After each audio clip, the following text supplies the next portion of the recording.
Welcome everybody to the 11th in the Ku-ring-gai Council Small Business Impact webinars. This is being delivered as part of the Small Business Month. So thanks to New South Wales Government for providing funding for doing this. And thank you all for attending this morning. Today we have James Evangelidis, who is a business advisor from Realise Business. Now, James has a variety of business backgrounds. His personality will shine through this morning, but he has a lot of experience, and he will share that in this webinar, which is about thinking differently and grow faster. This is particularly important in this ever-changing dynamic situation in response to the pandemic. So please listen to what he has to say and take some notes. I'll be recording this and sharing it tomorrow. So please sit back and enjoy James's presentation. Thank you, James. Oh, and just one note, any questions in the Q&A box, observations and comments in the chat box. Over to you, James. Thank you very much, Will. Good morning, everyone. It's great to be here. I'm sorry that you can see my face. Thank you, Will, for that very kind introduction. Lots of experience is code for I'm very old. And on top of that, I had a #1 haircut, when was it, 3 weeks ago? And that's why I look the way that I am. And behind me is the Greek island of Hydra. If any of you have been there, you know that they don't have any cars or trucks, apart from, I think, one ambulance. It's all donkeys, and I wish I was there now. It'd be a very different world, but welcome. So let's move along. So welcome to the session of Think Different and Grow Faster. That's all about me, incredibly boring. And as you can see, I've got a great face for radio. Okay, now, this is a Reuben sandwich, which is one of my favorite sandwiches. This is not one from New York. This is one from Sydney. The one from New York would be 5 times the height. But the reason for showing you this is, 1, to make you feel hungry, and 2, we will be splitting the, because of time and so on, we'll be splitting the session into 2 halves. The first half, I'll be presenting the content, and the second half I'll be reserving for Q&A, because there isn't anything worse that some joker like me, gets up on stage or across the screen and shares for 99% of the time, and at the end they leave 1% of the time for questions. So I'm going to flip that on its head. First half content, and the second half Q&A. So let's continue. Now, you can read that. You would have all heard of Albert Einstein, a very smart chap. And I'm sure the bulk of you, if not all of you, would have heard of this sort of famous saying. It's almost become a cliche. And unfortunately with cliches, cliches are cliches because they're often true. Now, I've been advising, I've been working with Realise Business now for about 2.5 years. So I've been advising a lot of small businesses, but because of my background in professional services, I advise a lot of accounting firms, law firms, wealth management, software, and even help with some of their clients. And I've seen a lot of businesses. And unfortunately, and it's not just small business, it's not just large business, it's not just businesses in between, this tends to happen. Sadly, and this is real, sadly, they don't really perhaps take the advice of Einstein, because they're doing the same thing over and over and over and over and over and over and over again, and expect different results. I've been advising now, I've been a self-employed advisor now for 22 years. And I would have to say the bulk of my clients and the markets that I work with, when I say the bulk, at least 80%, if not higher, but let's say 4 out of every 5, keep on doing the same thing over and over and over again and expect different results. And it's actually really quite sad. And unfortunately, the people that lead these firms, these businesses, be it big, small, in between, don't have the level of self-awareness to perhaps know the rut that they're in and to think differently. So the whole point of the very short time that we have together this morning is to help you think different, okay? So now I'm going to plug a book. I wish I wrote this book because it is fantastic. It came out in January of this year. So it actually came out before coronavirus, but it has fantastic lessons for everyone in business. Everyone in business to basically learn from, okay? Now, I won't bore you with, reading the book out loud. I read this about three months ago, and it is compelling. It is absolutely compelling. So it's available on the Kindle and so on. To buy the book itself costs about $32. The paper book, and if it's a Kindle version or an ebook version, it's about a third of that. But can I exhort you? I'm not getting paid by Adam Davidson. This is a fantastic book. Because of the sort of work that I do, I read a lot, and it's one of the best books I've read this year. It's absolutely fantastic. So please take note and go and do yourself a favor and grab a copy. Now, I'm going to focus on one chapter, and I won't spoil the book for you, okay? He basically interviews people that have changed their business, okay? So, and there's lots of examples. The example that I'm going to share with you this morning is a brush company, but he interviews an ice cream company, a chocolate bar company, a dress company, an agricultural, lots and lots and lots. Just read the book, okay? It's fantastic. So this is a company by the name of Braun Brush, and as you can tell by the logo there, it's been around for a long, long time. Now, when we say Braun Brush, oh, by the way, it's not the Braun, the German firm that makes those electric sort of shavers. It's a firm in the US.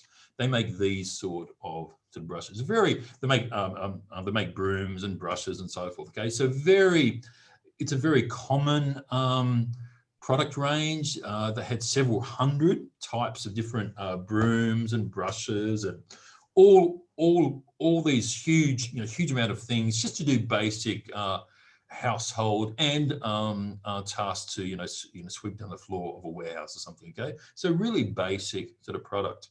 However, there was a problem. The company had been, I think the current ownership, according to the book, was in its 5th generation, maybe 6th, and the world had changed. The world had changed around them. Okay, from 1875 to when they started to change, it's probably a period of about 120 years. So time marches on, okay, and things change. Now, the quality that they had was fantastic, but unfortunately, their price points were pretty much the same, but they had lots of competition from China. Not all that time, of course, but in particular in the last 20 to 30 years, okay? So, but the first products to come out of China, they really weren't concerned about, and this is probably 91 to 92. They were cheap, but the quality coming out of China for all these particular brooms, brushes, and so on, the products that competed with Braun Brush were inferior. Braun Brush had a much better product. It was quality, it used good materials, and it was made really well. The Chinese couldn't, when they first started to compete, just couldn't match. However, over time, over probably 5 to 7 years, they got better and better, insofar that the quality of the Chinese product went through the roof and the price went down. So essentially, Braun couldn't compete. They lost customer after customer after customer. Now, they didn't sell to individuals. They sell to hardware stores, or they sell to a business and so on. So it was a B2B business, not so much a B2C business, okay? But the Chinese just got better and better and better. Fantastic quality, and the prices came low, and Braun just couldn't compete. So what they did, now this is the whole thing about thinking differently. The great-grandson, I think I've got that right, basically said, well, we can't compete with the Chinese, so why should we compete with the Chinese? There's no point, because they can do it better, bigger, and cheaper. So whenever a Chinese product came on the market that competed with one of Braun's products, they removed that product. They actually removed it from their range. So their product range had dropped from something like 700 different products down to 80 or 70 or 60 or 50. Okay, so they basically didn't want to compete with the Chinese because they knew for a fact that they would lose. So they thought differently, so they didn't compete. So what they did is that they found a niche, and this is a very interesting niche, insofar that you think a brush company, it's such a commodity. Any banana can make a broom or a brush or whatever, okay? And you're right, pretty much. The Chinese firms, and there was not just one firm, there were several that were competing with Braun Brush and others in the North American market. The Braun Brush company just couldn't compete, so they found a niche, okay? Now, the definition of a niche is a market within a market within a market, okay? But specifically, it's usually, the term niche or niche is usually reserved for that part of this market that is small, and that market has a demand for things or items, products or services that the mass market operators like these Chinese firms just couldn't provide because they were bespoke. They were very specialized. Okay, so that's the niche. Okay, so that was their strategy. And their first niche product, now I will give a virtual box of Mars bars to someone who can guess this.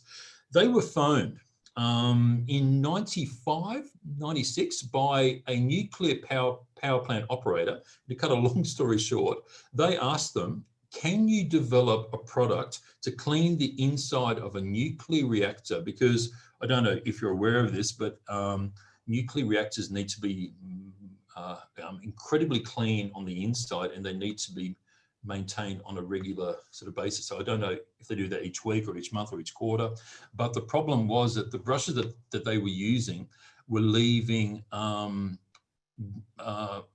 elements in the nuclear reactor, like a bit of horsehair or a plastic part or whatever. So cut a long story short, Braun Brush developed this particular product, and this product is very, very specialized.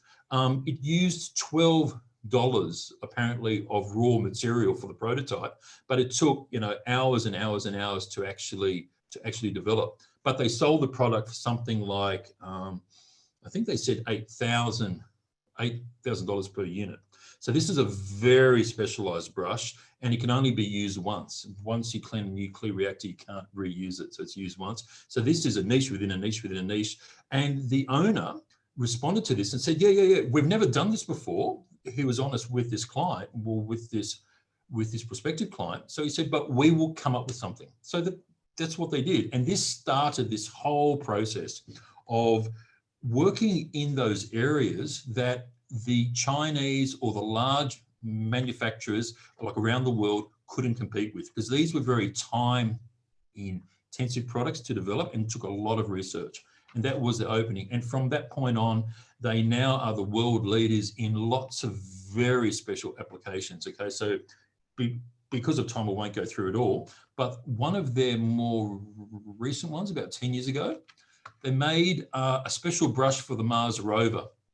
Now, you can't see it here, but apparently the wheels need to be completely dust-free on the top or inside or whatever. So Braun Brush developed this brush. And so basically it's being used by the space program on the Mars rover. So this is incredible. And what they've done is that they've reduced the product range, and now they only do brushes. They only research, develop, sorry about that, that's the time. They only research and develop brush products that no one else makes. And that is a really good example of thinking differently. Now, this is the Apple logo, okay? And whether or not you know this, they've been around for 44 years, believe it or not, okay? They've been around now a lot longer than the newer firms like a Google or Facebook. So Apple, in the early days, had a very interesting tagline. And the tagline was, think different. This came out in 1984, okay? So think different. So essentially, that's what it is. Now, thank you very much for your time. As I said from the start, I wanted to spend half the time speaking about the content. Thank you very much to Will at Ku-ring-gai Council and to New South Wales Government through their program called Business Connect. And guess what? You can get 4 hours with someone like me. We have 22 advisors throughout the Sydney area. You can get 4 hours with someone like me, with an advisor, completely free. You can't complain about the price, Will, because there's no price. And now a big thank you for everyone, and over to Q&A. Thank you, James. Now, it's a great example of somebody identifying an issue with their current business model and refocusing. I don't expect that people who made brushes thought they'd ever be used on the Mars rover or even in nuclear power stations. So just goes to show. Can you perhaps, James, if anybody has any questions, please put them in the Q&A box. But while we wait for that, or any comments in the chat, can you give any examples of where this kind of thing has been done locally, so that people can kind of, apply it to their own world, so to speak? Yeah, sure. I have a realised business client who's here on the beaches, which is not as good as area as Ku-ring-gai, obviously, so that goes without saying, but it's okay. And they basically set up a co-working space. Two young guys set up a co-working space 3 years ago. And because of coronavirus, their business shut down completely in March. Now, things are going very well for them now because people don't want to go back to the office. They don't want to stay at home because they're isolated. They have their own infrastructure. So it's really good now. But for a few months, they had no revenue. So what they did, which was really, really clever, and I'd like to say it was my idea, but I was in the room when they came up with the idea. They came up with the idea, well, if people can't come to the co-working space, let's take the co-working space to them. So they basically came up with a product which was codenamed Co-working in a Box. And they basically set up an office at home for people where they would rent each month a desk, a big screen, a keyboard, a 4G modem, an ergonomic chair, and there was one other thing. And they basically dropped it off. They would pick it up when you had done with it, and the only requirement was that you commit to a month, and that was it. Now, this was in the time because they basically used the equipment that they had in the co-working space. This was the time where I remember I had to pay a premium for a big screen for a home. You go into Officeworks, you couldn't buy chairs. You couldn't buy desks. You couldn't buy big screens. In fact, one of my sons, who's still at university, has a part-time job at Officeworks. In the month of April, they sold, Australia-wide, they sold more office furniture than in all of 2019, to nationwide, in 1 month. They sold out of everything and they were having a great time. But this is a wonderful example of really thinking differently, and it did really well to the extent that some of the people who actually rented the co-working kit at home have now joined the actual space. They've brought the stuff with them and set up, and they really enjoy it. So, and they've done exceptionally well. Okay, so that's a great example of a pivot. I think that's the word of the year. I think for a lot of businesses is pivot. Do you have any other examples of where people have pivoted successfully, James? Oh, look, there are lots of examples, to the extent that I like the fact that people need to think differently, because people couldn't go to a hairdresser or a barber. There were local shops here who turned it around and went to them. They wore a mask, they wore gloves and so forth. And especially for the older people who couldn't get out, that's actually a big thing, like to feel that you can still be cared for and get a haircut and feel good about yourself. At the big end of town, and I'm not too sure if you guys realize this, I think Coles was the first one to come up with it.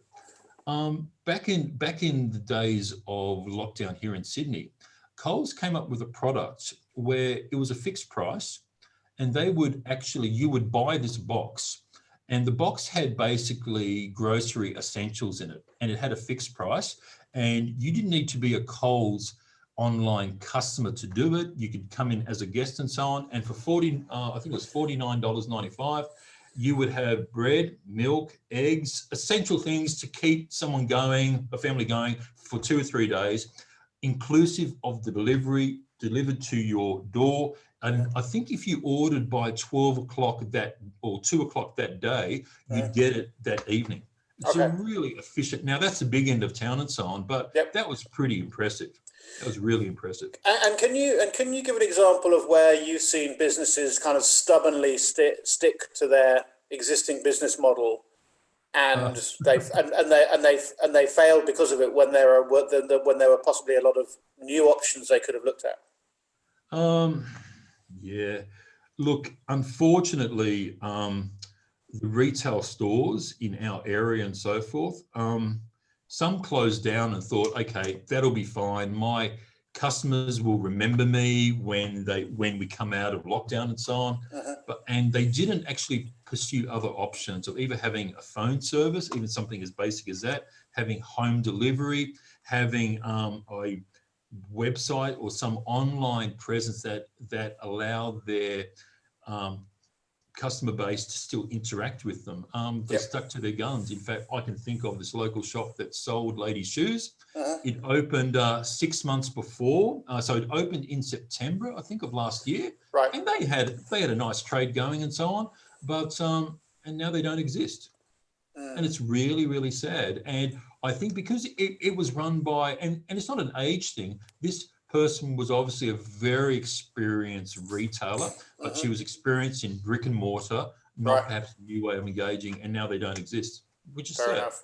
And just when you think about, is there a way that you can kind of assess your business just quickly, and are there any particular questions you need to ask yourself as a business owner about what you're doing and whether or not you need to change? Yeah, look, everyone's been, most businesses, especially small business, has been directly, indirectly impacted by the pandemic. Some have done exceptionally well because they work in a particular sort of market that has huge demand for it, but most have done not well, for want of a better phrase. Now, the thing that you have to ask is that the only way that a business can survive is that it needs to pay its owner some sort of dividend, some sort of wage and so on. Gone are the days where you could actually run a sort of business and the owner not pay him or herself and pay their staff and pay all their expenses, because that just doesn't work now. A lot of my clients have come to the realization, and this is sad for job creation and so on, but it's true, that the cliche is a cliche because it's true, less is more. If you can actually have less costs, you can actually achieve a better outcome depending upon your business. If you're a product-based business or a service-based sort of business with less moving parts, it's better to have less customers and sell more to them than have a lot of customers and not sell a lot to each. Okay, so there's a whole new way of sort of thinking. A lot of people don't now rent an office. Or they don't now rent a store. They might rent a desk in a co-working space. They may have a pop-up store. They may go and do a weekend sort of market, or they may be completely online. So for me, the big thing is, the question that you have to ask is, can I have less moving parts in my business and still achieve either the same outcome or more? Because a moving part equals time and money. And I guess every cent that you save in costs is a cent added to your profit margin. I guess that's very important for people to remember. Questions just come through. A 5K grant for financial advice was announced for small enterprises. Where do you find the details on what it covers, e.g. on advice from people like James? Well, firstly, I can say to anonymous attendee who asked the question, you can get James's services for free for 4 hours, and then it's highly subsidized beyond that. I think it's $40 per session. Stop. Is it? Sorry, wrong. Now, because of coronavirus, if you're on JobKeeper, it's still free. You get 60 hours. 60 hours. But if you're not on JobKeeper, it is the huge expense of $25 an hour. $25 an hour. Okay, so that kind of answers that question. So there's also the question asked about the 5K for financial advice. Do you know anything about that, James? Yes, I do. Don't do it. Okay. No, don't do it. Because the reason that the 5K has come in is that the accounting profession has lobbied the government and so forth, and it's going to be a boon for the accounting profession. $5,000 is a fair bit of advice and so on, but if it was me, I would not use it with an accountant. I would actually either use it with someone like us, and that's not self-serving because we're a not-profit firm, or or hire someone who's going to stay with you through that process to actually help you, like a business advisor or a coach. Unfortunately, accountants usually just look after the compliance and some advisory. I would much prefer that you spend that money or spend part of it on either a free service in the subsidized rate, or hire yourself a professional coach to actually help you, day by day, week by week, to keep you to account and to use as a sounding board. And this grant, is it very strict in what you can use it for, James? It's essentially, from what I understand, so, to the best of my knowledge, it's for any advice that helps the business become more efficient and operate better. That's Magic. Okay, so I'd also suggest off the back of that, we're running out of time now. So go to Google Business Connect, because you can access all the information about the free business advice sessions from people like James. And for the first 4 hours is absolutely free, so you'd be mad not to. Your advisor will obviously be able to help you, and they have a range of advisors covering everything from finance through to marketing. So please go onto the Business Connect website, or even Realise Business, who offer the service in Eastern Sydney and James works for. So please look for that. Also, go onto the Service New South Wales website and maybe speak to one of their business concierges, because they can help you across a whole range of things, from government compliance through to grants, and also services like Business Connect. Got one last question. Oh no, this is from anonymous attendee. Thank you. Off the back of that, I will say thank you too. Thank you, James, so much for all your help today and for all the other webinars you've done recently. This is the penultimate session for Small Business Month. So really appreciate everybody coming today. Thank you again, James, and we'll see you all very soon. Thanks, Will. Cheers. Bye. Thanks, everyone. Have a great day.